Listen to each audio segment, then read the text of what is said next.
Hey everybody, thanks for tuning in again to one of my videos. And let me just adjust this really quick.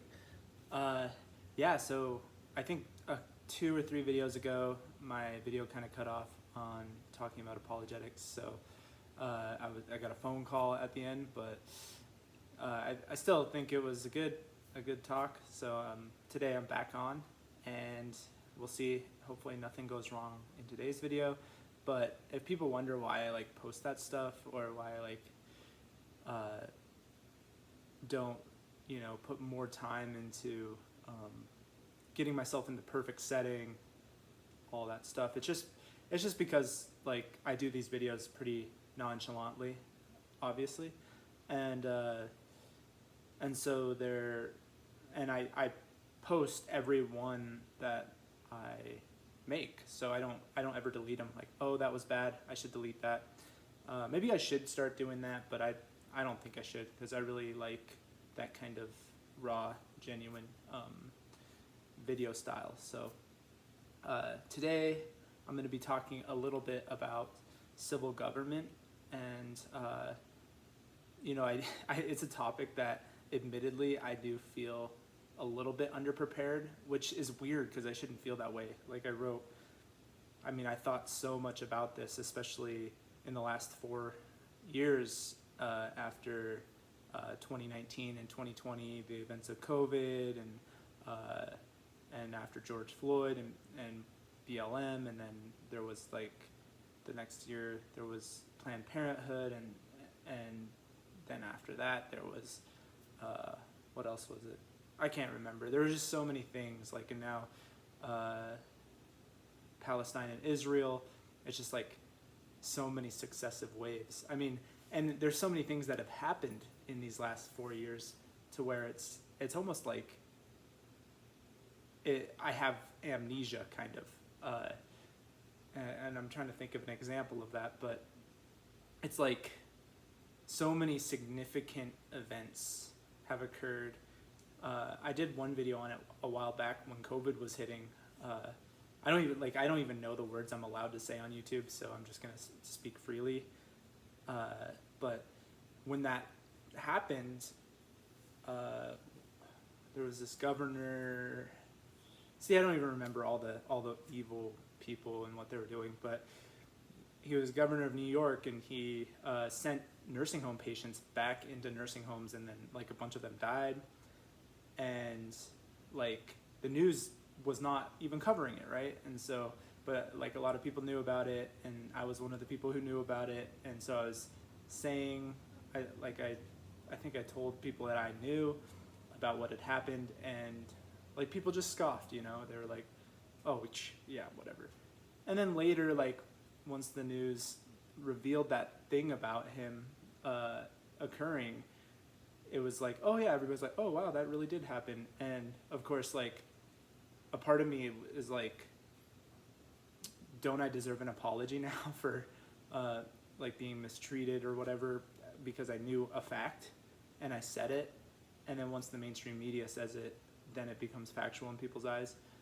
But that's not even really what I wanted to talk about. That was just an example of like, there's so many things happening, like a governor of New York being personally responsible for the deaths of probably over 1,000 people. I think it was like well over 1,000 people. And to my knowledge, not being punished for it at all. Lots of government officials in that capacity have not faced justice for a lot of their crimes. And and it's like direct crimes like that, or even indirect poor governing of a country, running it into the ground, so to speak. There's not really any justice, right? And so the Bible talks about these things a lot. And so I think rather than go to politics and news sources for our source of truth, I think we should still be well informed, especially if we feel as though that's what God is calling us to do. And there's sunlight in my face, but that's okay. There's always going to be something wrong. Let me just move over this way a little. That should help. Anyways, if God's really calling you to know what's going on in the world and to be up to date with current affairs. That's great. Like I felt like God put that on my heart a few years ago, and he really had me open my eyes, because he was like, you need, I mean, he didn't say it in words really, but it's, when you live by the Spirit, you just know when the Lord is leading you to do something. And he was just wanting me to understand what was going on. And still, like, I encourage people to not become bitter, even when there's wickedness in the government, not to become angry and revolutionary. I think there is a time for that, and this video is in no way to say that this is the time at all, but what I'm trying to say is, according to the Bible, like, God hates oppression, he hates injustice, he hates when wicked rulers enslave people or lie to people or deceive people. He is the source of all truth, being, goodness, and rightness, and he is the one who gave us our rights as human beings to live and to have bodily rights, to have I'm trying to think, to have freedom, right? And to we have that freedom, but we also have like a responsibility as human beings. We have different spheres that we fulfill, different mandates, you might say, whether it's being a good husband or wife in marriage, or being a good worker, an employee in your workplace, that would be labor, or to be a good governor or mayor or president or senator. That's your responsibility in the eyes of God in government, and to be a good steward of God's church, and to be a good follower of Christ, and that's the mandate of the church. So there's these different spheres that we fit into, but they aren't all completely independent of each other.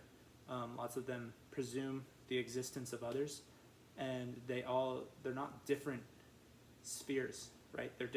They're all a part of the same cohesive reality that God has created, and so government is not just a thing that people invented, according to the Bible, right? Government is an institution from God that does already presume the existence of other divine mandates that come from God, including marriage and labor, and probably the church too. But marriage is, if you remember Genesis chapter 2, that's the original divine mandate for human beings, the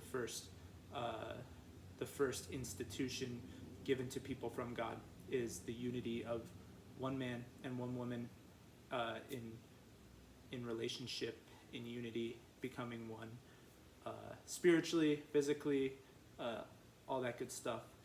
So marriage is that original mandate coming from God. Labor is, of course, what comes after that.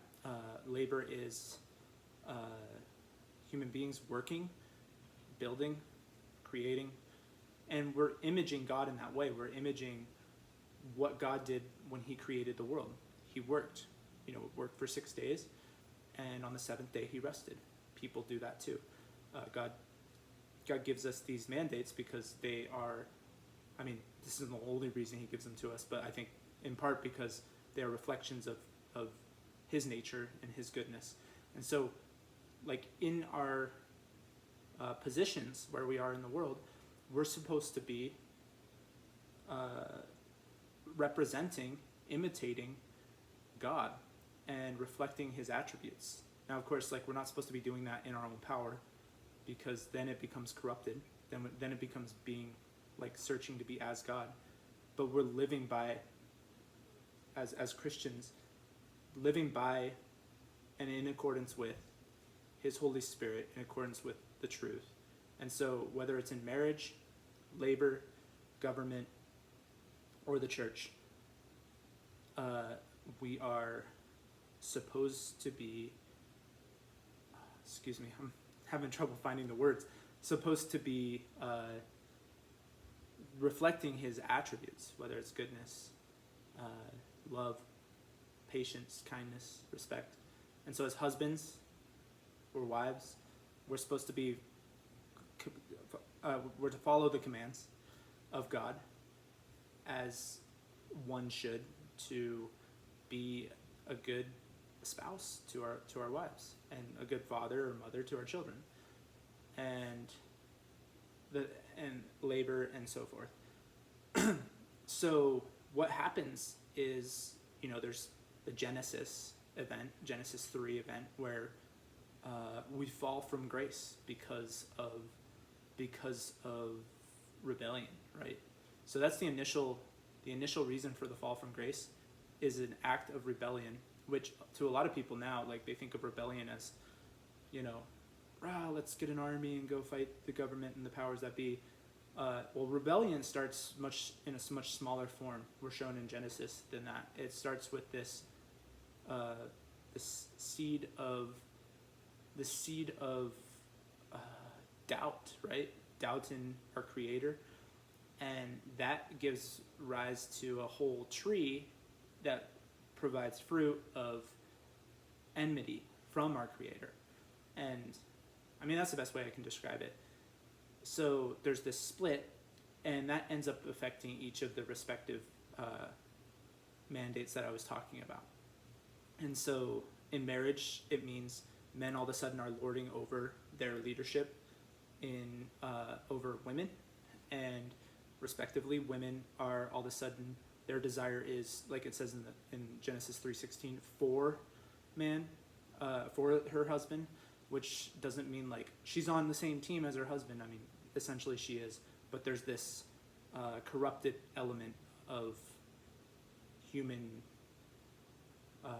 marriage now, where man lords it over and women want to lord it over them, and their desire is now for their husband, which means to like master him, right? And so you see that affecting our world today.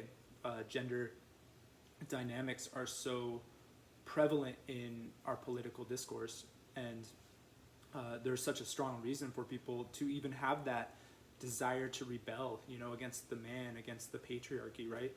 And what's interesting, and the way that I see it, honestly, is I see that as both an outcome of the Genesis 3:16 curse that falls on woman in this case. Of course, man gets his own curse, right? It's not just woman that gets a curse, man gets one too.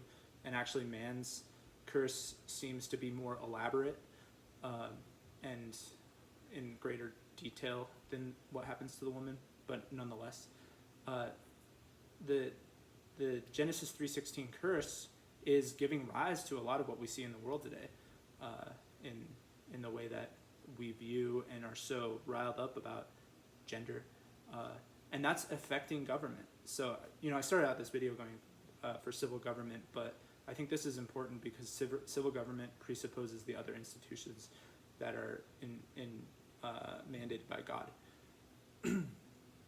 So it's also, this curse is giving rise to all this, but what people are rebelling against, they think they're rebelling against like a natural order, but they're actually rebelling against the effects of the curse in a way. And as they're becoming angry and fighting against these elements of the curse, like, it's actually intensifying. It's like throwing flames on the fire, or gasoline on the fire. It's making it more of an intense thing, and that's leading to an immense amount of social unrest. So the curse, like, it just gets progressively more and more intense with each successive wave, and that tree, right, like from the seed of oppression that grew from rebellion and doubt, grows and grows and grows and grows, and then it just starts to manifest in all these really grotesque and horrible ways, with abortion mills and abusive relationships, husbands abusing their wives, and all these. Yeah, those are, like, I guess, two extremes that I can see as manifesting from that. And so people are looking to government to solve these issues. And for man, the curse really manifests in labor, right? He's cursed to only bring forth, I don't remember the verse exactly, but prosperity through the sweat of his brow and working really hard, right? So people, whether it's for government or marriage, and oftentimes for the church as well, they're looking to the government, which is supposed to not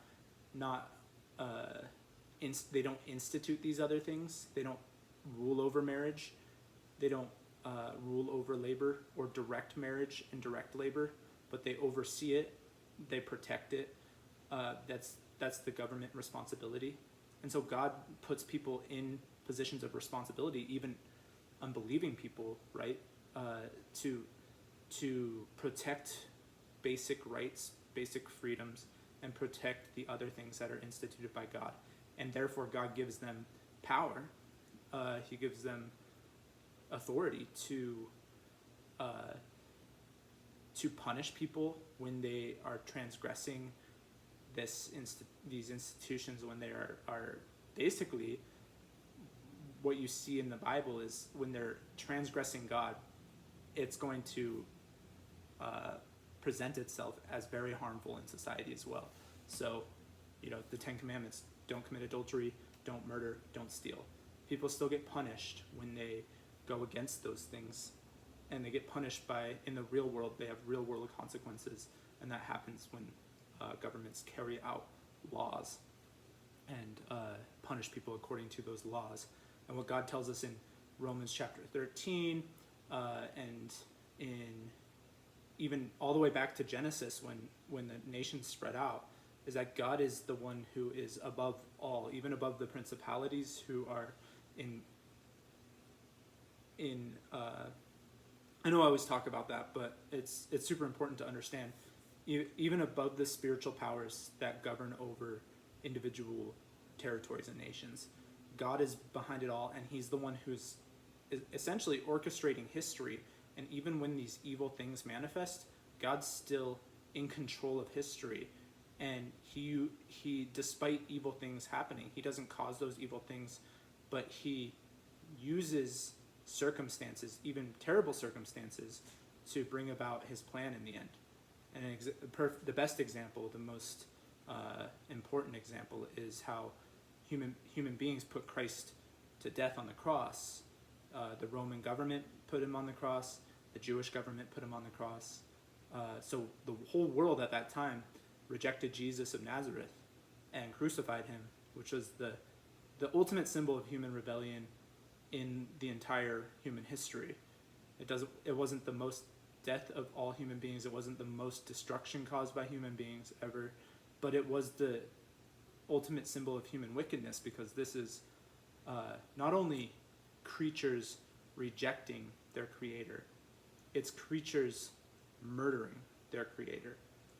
It's human beings being shown their creator, hello there, and also rejecting him to such an extent that they kill him and put him on the cross.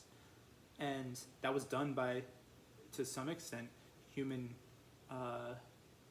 governments, right? Pontius Pilate was the governor at that time. He did this, right? But yet we're still, even though the Roman government was, they did a lot of evil things. I mean, they were putting Jews on the cross. They were, I think they had other evil practices, like even child sacrifice, and they just were a very pagan government. Yet Paul still, in the book of Romans, commands us that we are to be obedient to our governing authorities, because those are instituted by God, and it's necessary for us to follow them, not to follow them like follow them in a spiritual sense, but to respect the laws, respect the people in authority over us. But there are exceptions to that, right? We do have exceptions where we're not actually allowed by God to follow the government laws, and that's when they are in a direct violation of one or more of God's commandments. And there's a number of examples of that. Daniel, 2 times in Daniel first does not, Daniel, Meshach, and Abednego none of them respect Nebuchadnezzar's commandment to bow down before the golden idol that he made for himself. They're like, no, we're not going to do that. And so they're disobeying the government, right? And same with later in Daniel when he's basically commanded not to pray, and he goes and prays anyways, and then they throw him in the lion's den, right? And both times God supernaturally vindicates Daniel and shows all of us that he was doing the right thing, right? And so let's say your government says you're not allowed to pray anymore, or you're not allowed to talk about Jesus anymore in the workplace, or any of those things. Like, I believe, like, you have to use your discernment, right? When is it wise to do those things? But it's also like you don't want to just go in direct defiance. Like, you're not coming from a place of defiance, a place of rebellion against. You're coming from a place of, hey, I really love God. I want to serve him, and although I respect your position and authority over me, like, I still I have more of an allegiance to God, because he is the one who you're getting your power from anyways. Like Jesus with Pontius Pilate, that's a perfect example. Is Pilate says, you know, I have the power to either crucify you or to set you free, and Jesus says, you have no power besides what God has given to you. So we acknowledge that the power of governments comes from God. Their authority, the authority in civil government, comes from him, and so therefore we have the responsibility to listen to and respect those who are placed in positions of authority over us. There are exceptions to us, and I'm not even going to get into times where rebellion or revolution is acceptable here, because I honestly, I have my own opinions on that, but I don't want people to just take my opinion. I want them to look into the question themselves, pray about it, and think about it on their own. But anyways, that's about all the thoughts that I have on this topic. So just remember, as you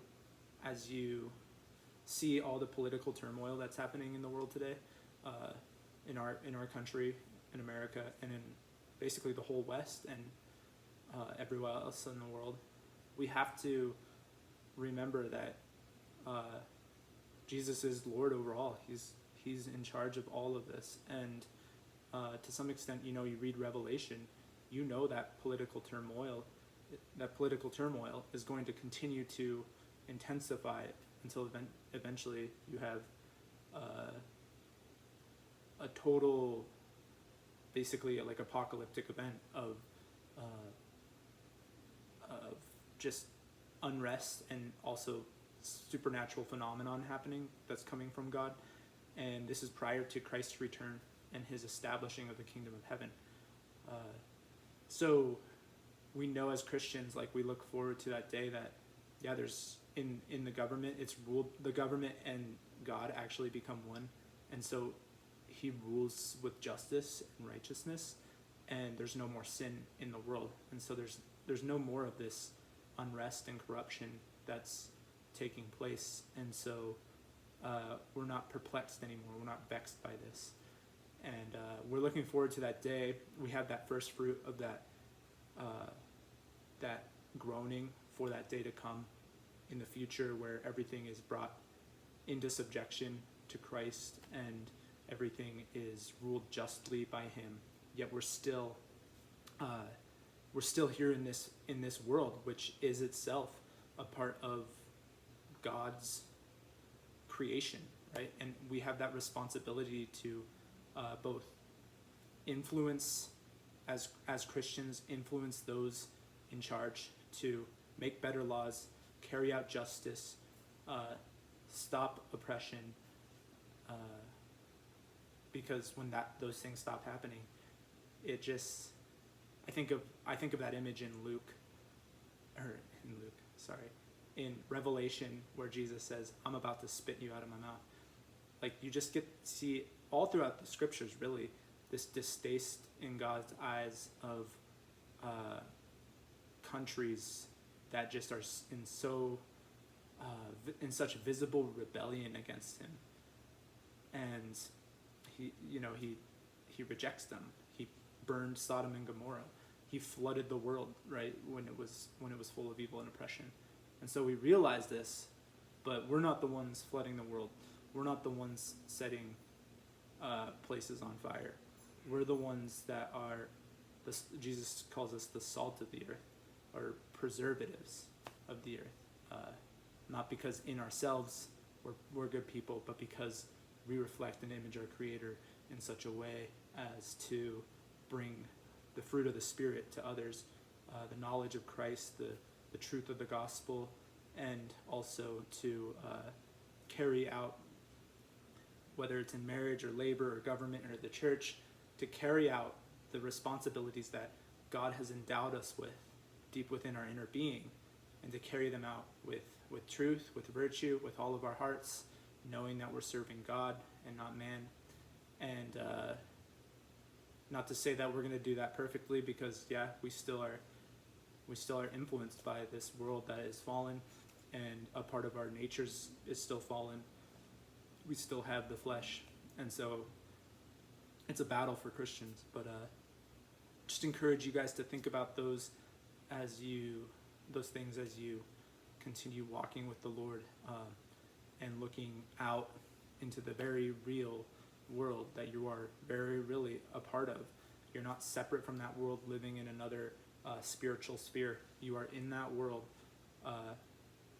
as a spiritual and physical person that God has created. And if you're a believer, God has set you free from your sin so that you can truly represent the image of Christ. And I think that's a beautiful thing. Let me know what you think in the comments, and much love.